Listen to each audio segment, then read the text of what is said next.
Jesus said, "The Lord our God is one Lord, and you shall love the Lord with your God with all your heart." Mark 12th chapter, the 29th through the 30th verse.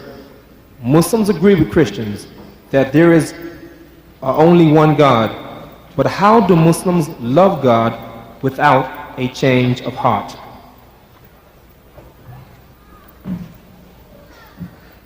The change of heart, look at the Muslims. Look at them. Jesus said, "By the fruits you shall know them. Do men gather figs from the thistle or grapes from the thorn?" He said, every good tree will bear good fruit and every evil tree will bear evil fruit. Here is the test. The fruits. Islam has created the biggest society of teetotalers in the world. There are some 1,000 million Muslims in the world, and almost as a whole, they are teetotalers. They don't imbibe alcohol. Here is the fruit. My own particular race, the most racist people on earth, the Hindus of India, the caste Hindus, the super Brahmin caste, my nation. And you see the same nation, the most racist nation on earth, becomes one who accepts the black and the white, the rich and the poor in his brotherhood. A change. With all these claims that are being made for Christianity, Jesus Christ transforming people's lives, the old you goes out of you and the new you comes into you. I said, my dear brothers and sisters, look, in this mighty nation of America, according to Brother Swaggart, 11 million drunkards. That's what he says.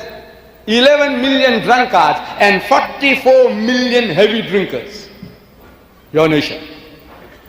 And Brother Swaggart says, I see no difference between them. Means 55 million.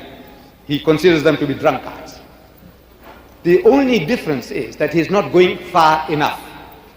In Islam, we say even your social drinker. The Holy Qur'an says, but before that the Prophet Muhammad said, so whatever intoxicates in greater quantity is forbidden even in smaller quantity. No excuse for a nip or a tot. Out.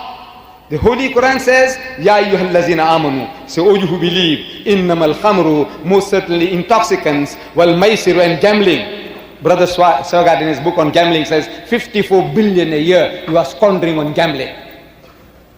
Wal maisiru, wal ansabu, and fortune telling, wal azlamu, and idol worship, rijzum min amali shaitan, are an abomination of Satan's handiwork.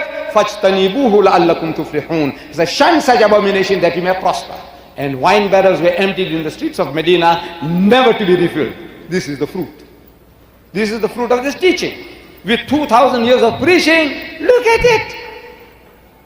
You have these powers of miracle working. Christ gives life. He heals the sick.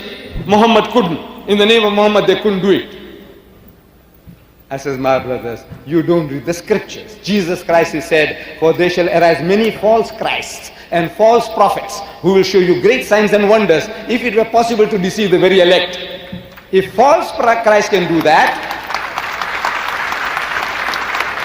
if false Christ can perform miracles, if false prophets can perform miracles, then I says, is this a test of your faith? No. Then Jesus Christ tells those who are doing this miraculous work, he's telling you in the Gospel of St. Matthew that on that day, on the last day, on the day of judgment, he says, many will come to me on that day saying, Lord, Lord, did we not prophesy in thy name, and in thy name cast out devils, and in thy name do many mighty works? In your name, in the name of Jesus, didn't you do all these things? Didn't we do all that? He said, yes. He says, then I will profess unto them, I never knew you. Depart from me, ye that work iniquity. I said, yeah, explain. You. He won't tell the Jews, depart from me. Futsak, get away, I don't know you. He won't tell the Hindus, get away from me, or the atheists, get away from me. He will tell you. I want to know why. Why would he tell you? I don't even know you, get out. I says, look, these are not the test. John the Baptist, according to Jesus, one of the mightiest messengers of God, Jesus says, among those born of women, there has not risen another greater than John the Baptist, and yet he performed no miracles. Did he? Show me. What did he do? What miracles? No, miracle is not a test. But the greater miracle is that without any miracles you transform nations. Nations are transformed. 1,000 million people, they don't imbibe alcohol because of the dictates of Muhammad.